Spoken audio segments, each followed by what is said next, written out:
Hello and welcome to my channel. In this session we are going to learn one of the simplest machine learning classification algorithm called as KNearest Neighbor, which is purely based on supervised learning technique. So this algorithm tries to assume the similarities between the new data points and available data points, and finally tries to put that new data point into the category which is most similar to the available categories.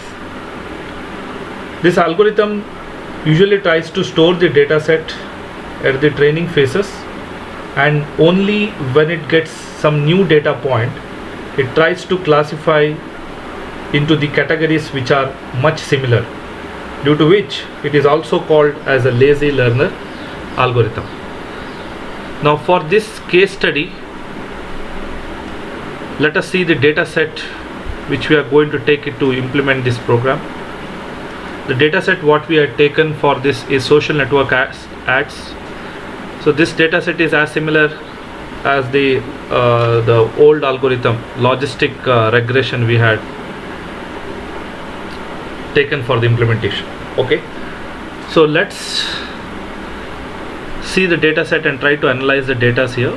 We have three attributes here: age, estimated salary and purchased column. So in which the first two are being considered as the matrix of features as the independent variables, and the last column is considered as the dependent variable vector. Okay, now the basic idea is to predict whether any person with the age, with the given age and the estimated salary, whether is going to buy a new car from the same company or not. So we had gathered this data set and we try to train this data set based on this algorithm, and finally we also predict the purchased based on the age and estimated salary. Okay, so let's imagine we have a scenario where we have two categories like this, age and estimated salaries in our data set. And let me show you a figure here. As seen in the figure, it is very clear that these two groups are happening because of the column 1 and column 2 of our data set.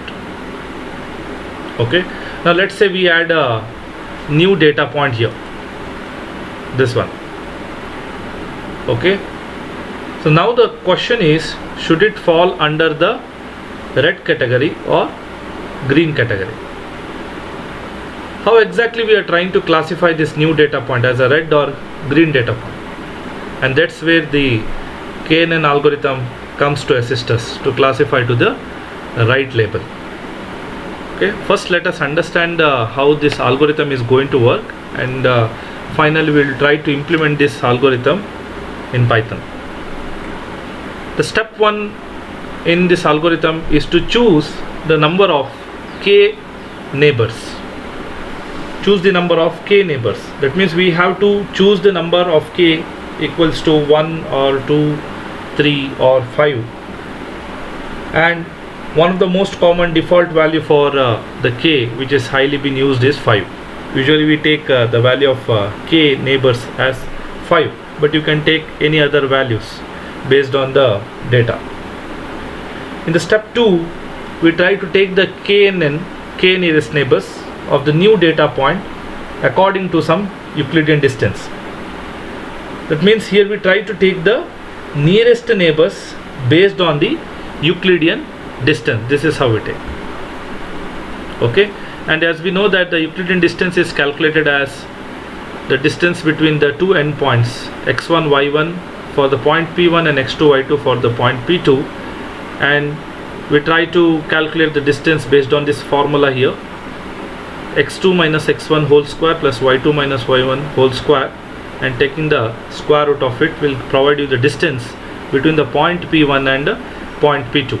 So here p1 and p2 represents two different data points in the graph, and in the step 1, as I already mentioned, we have to choose the number of k neighbors here. Okay, so what we do means, if I take the number of k neighbors as 5. So what it will do means it will try to compute the distance from this new data point with the closest neighbor to it. So for example, in the green category you can see these two endpoints are very closer to this new data point. Also we can take some more data points here. We can take this point, this point, this point. Okay, so among all these data point it is going to calculate. From this new data point it is going to calculate all the data points in category 1, also in the category 2, but among which the closer data points will be considered. The 5 least data points will be considered here. So of course, by looking at the picture, it is very clear that these 3 data points from the category 1 and these 2 data points from the category 2 will be selected. Now after doing this selection in step 3, among these k neighbors we will try to count the number of data points in each category.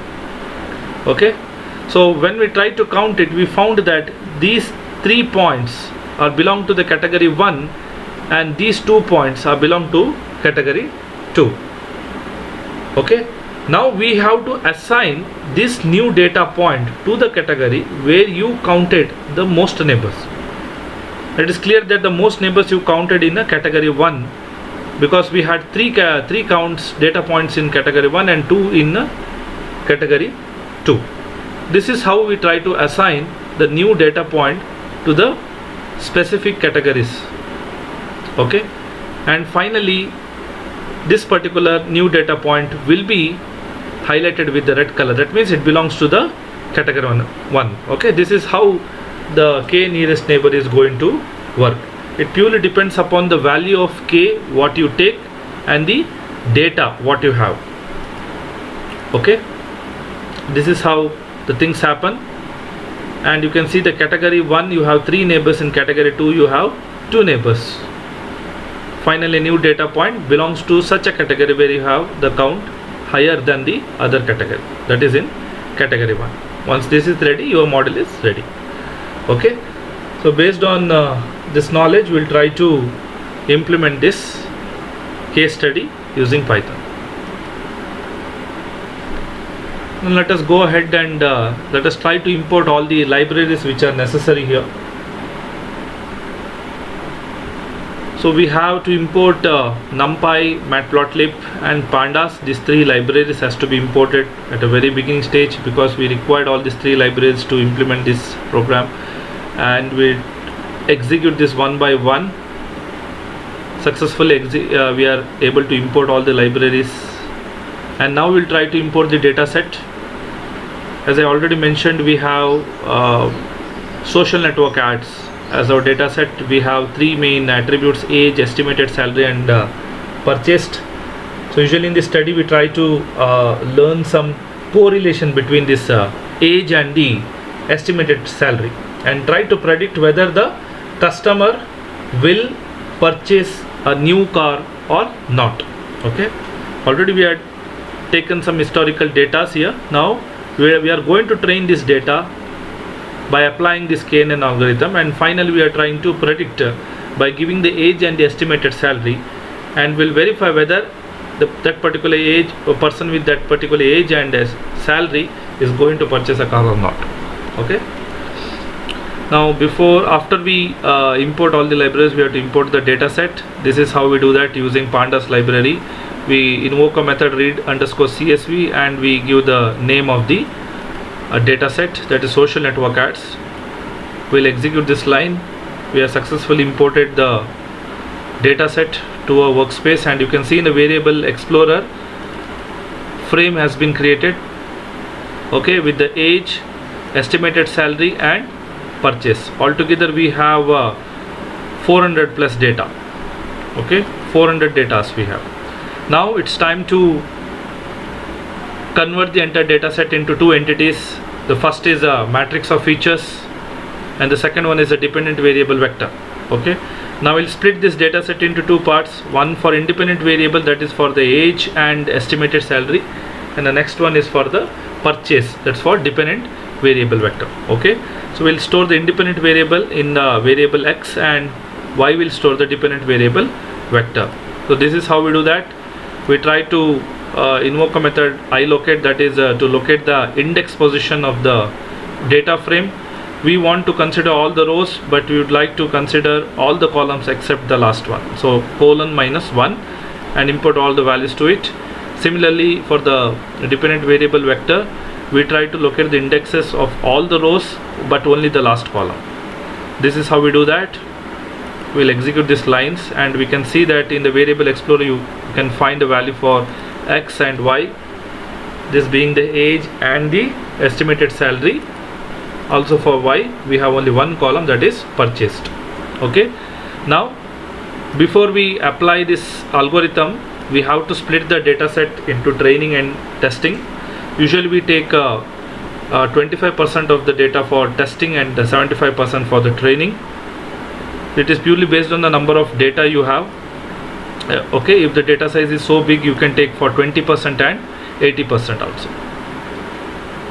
Now we try to import this class train test split from the library model selection, from the very most famous library in data science, scikit-learn. Okay, we try to import this class and we create an instance of this class, so which is going to provide us two pairs of training and test data set like xtrain, xtest, ytrain and ytest, right? So we have to pass few parameters to the train test split, such as the matrix of features x and the dependent variable vector y. Also give the range for how much data you are going to utilizing for testing, that is 25%, 0.25, and the random state is a 0. Okay, so once we are done this, we are going to go for feature scaling. As you can see that we had successfully tried to split up the data into training and testing, and we can see xtest is here, which is holding 100 data, and xtrain is going to hold 300 data. Okay, that means 25% of the 400, so it is 100. Okay, now as you can see very clearly in the data xtrain and xtest, the age, you can see the values are in different range. You can see some are in 40, some are in 30, some are in 50s, some are in 20s. Also you can see the same thing in estimated salary. Now to bring these values in a same scale, we have to go for feature scaling. Else what happens is this may lead to the confusion for the future machine learning models. It may think that some of these values are dominating other, and it may consider some wrong interpretations, and you may end up with some wrong predictions. So to avoid that, we have to go for the feature scaling mechanism. So as we already studied in my earlier lecture, that we have two types of scaling mechanisms. One is normalization, another is standardization. Standardization is highly used because it can be applied for any kind of data sets here. So in this case study also we are going to apply the same feature scaling mechanism called as standard scaler, which we are going to import it from the pre-processing library from scikit-learn. Okay, this is how we try to import, and we try to create an instance of that class and store it in a variable SC. Now we have to fit and transform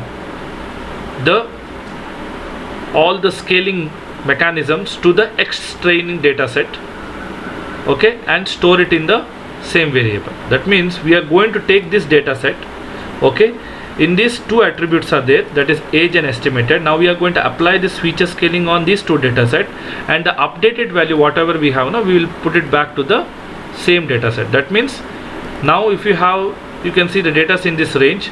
After that, of course, you are going to see the data in the range from -3 to +3. That is why we do the fit and transform. First we fit that algorithm to the data set, then we transform the updated data to the real data set, right? And for the testing data set, we simply try to transform the data. Okay, now after executing this feature scaling, let us see the data. Now you can see it is successfully updated. Now we'll see the xtrain. Yes, it has already transformed the data here. As you can see, everything is within some range, and also in the estimated salary also we can see the same scale. So all have been converted into the right scale here, right? Similarly in case of X test, both. Now it's time to train the KNN model on the training set. Okay, so we try to import KNearest classifier. This is a class which we had imported from scikit-learn.neighbors library. Remember this, okay? Scikit-learn.neighbors library, we had imported a class called KNearest classifier. Now, as I already mentioned you, whenever you try to import a class, we have to create an instance of that, and this is how we created the instance here. While we create an instance, there are many parameters which we need to give, but we'll focus only on few parameters which are important for our case study. And as usual, I mentioned you in the algorithm that we are in this case study, we are taking the neighbors as 5. So we are initializing the value 5 here, and you can also change the values later on. Okay, it is purely based on the case study and the approach you use, also based on the data set. For ours, we are making use of 5. Okay, neighbors, and the metric what we are going to select is Minkowski. This is the metrics what we are going to utilize. So this metrics is usually when we talk about any metrics, it is actually the distance you want to use to compute the distance between your observation points and the neighbors, and we actually want to choose the Euclidean distance, which is the classic distance used usually. And in order to take the classic Euclidean distance, we have to choose a Minkowski metric with the power parameter p is equal to 2. Okay, so now this Minkowski in KNN, it is a measure of the true straight line distance between the 2 points in Euclidean space, and it is usually measured by the cosine of the angles between two vectors and determines whether the two vectors are pointing in the same direction or not. Okay, and if you try to change the value of p to 1, we can make use of Manhattan distance. There are so many different formulas we have, methods we have to determine the distance between the observation point and the neighbors. We have Euclidean distance, Manhattan distance, Minkowski, Hamming distance we have. There are many other distance formulas which you can apply it for the case studies, but in this case study we are going to apply for Minkowski.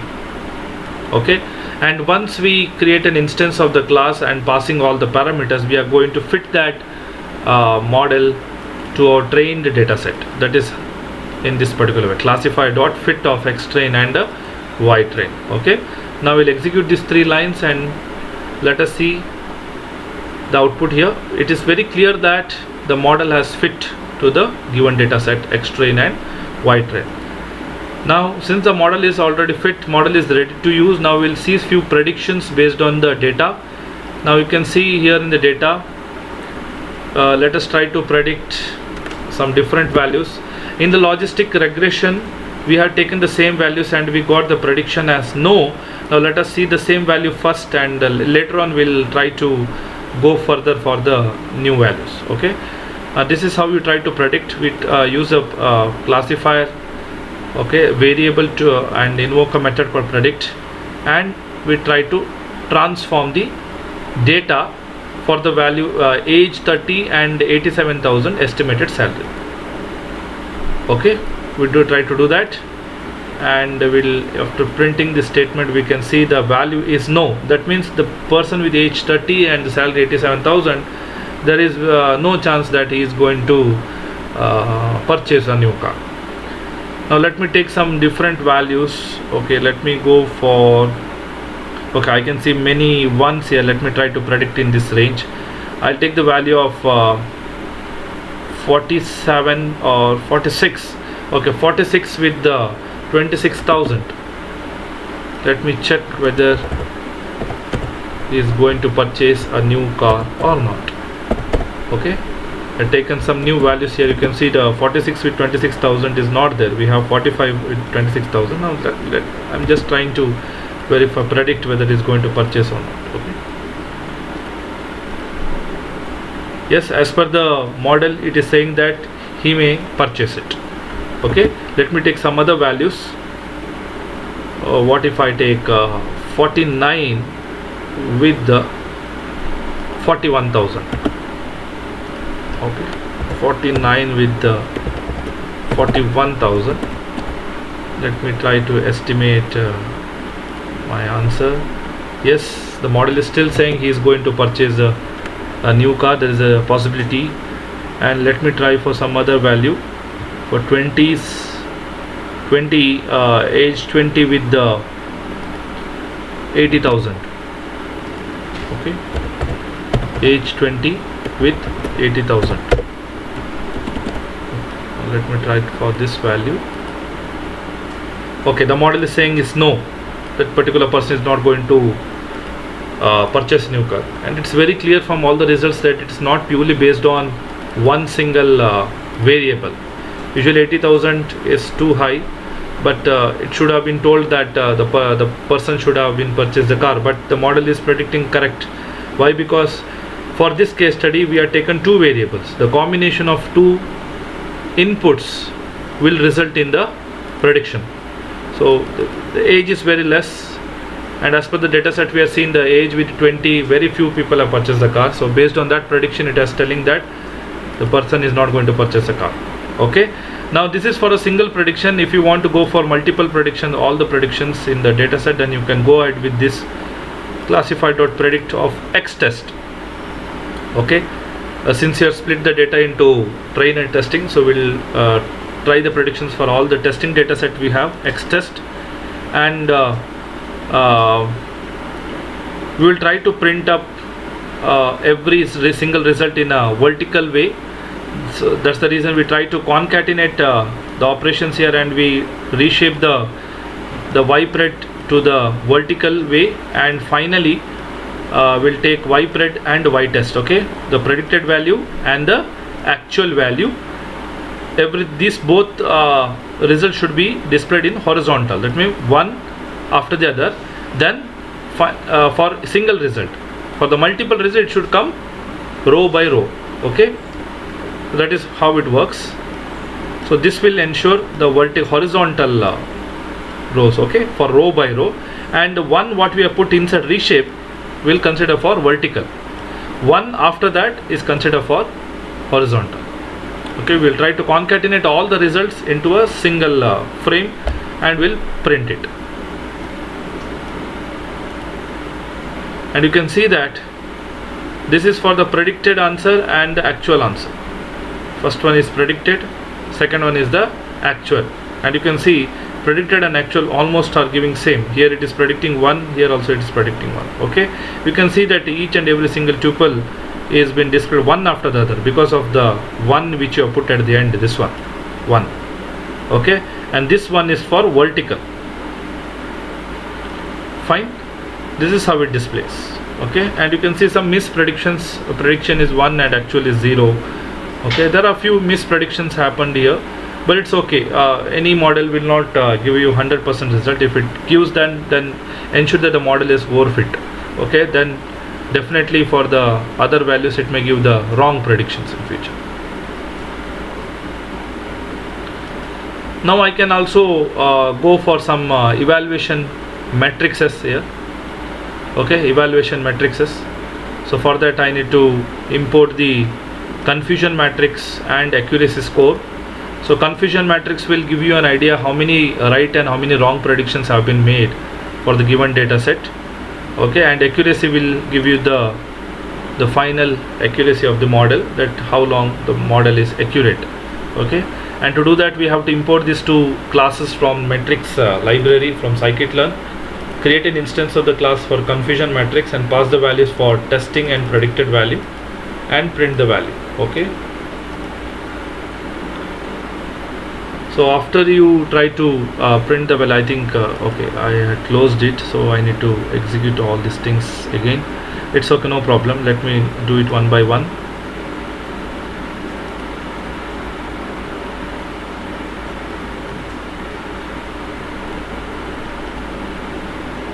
Yes. Okay, now let me try to execute this line, and it is very clear here the diagonal position, the 64 and 29 are the right predictions, 4 and 3 are the wrong predictions. So among 100, 93 data are rightly predicted and 7 data are wrongly predicted. So what can be the accuracy as per you? Accuracy will be 93%. That is 0.93, you can see 93%. Okay, it is very clear among the 100 data 7 are wrong predicted, but it's a good accuracy. Above 90% is always good, but if it goes above 95, 97, then please ensure the model has been overfitted. Okay, and it should not go under 80%. That will model as underfitted. Okay, so ensure the accuracy is always between the 80 to 95, between that range. Right? I hope the concept is very much clear for this KNN algorithm. So in my next lecture, I am going to deliver a talk on decision tree classification algorithm. Okay, so until then, happy learning and thanks for watching.